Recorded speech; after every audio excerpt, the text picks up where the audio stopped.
കൊല്ലം അഞ്ചലിൽ 17 വയസ്സുകാരിയോട് ലൈംഗിക അതിക്രമം കാട്ടിയ 39കാരനെ അഞ്ചൽ പോലീസ് പോക്സോ കേസിൽ അറസ്റ്റ് ചെയ്തു.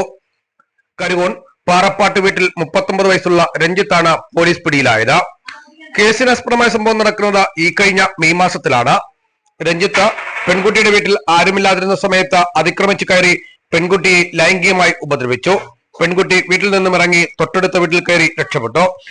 എന്നാൽ കഴിഞ്ഞ ദിവസം സ്കൂളിൽ നടത്തിയ കൗൺസിലിംഗിലാണ് പെൺകുട്ടി ലൈംഗിക അതിക്രമത്തിനിരയായ വിവരം പറയുന്നത്. സ്കൂൾ അധികൃതർ ചൈൽഡ് ലൈൻ പ്രവർത്തകരെ വിവരം അറിയിപ്പിച്ചു. ചൈൽഡ് ലൈൻ പ്രവർത്തകരെത്തി കുട്ടിയെ കൗൺസിലിംഗ് വിധേയമാക്കുകയും കേസെടുക്കുന്നതിന് വേണ്ടി അഞ്ചൽ പോലീസിന് കൈമാറി. അഞ്ചൽ പോലീസ് പെൺകുട്ടിയെ മൊഴി രേഖപ്പെടുത്തി രഞ്ജിത്തിനെതിരെ പോക്സോ അടക്കമുള്ള വകുപ്പുകൾ ചുമത്തി കേസെടുത്തു. അഞ്ചൽ ഭാഗത്തു നിന്നും പ്രതിയെ പോലീസ് പിടികൂടി. അറസ്റ്റ് രേഖപ്പെടുത്തിയ പ്രതിയെ കോടതിയിൽ ഹാജരാക്കി കോടതി റിമാൻഡ് ചെയ്തു. കേരള ന്യൂസ് അഞ്ചൽ.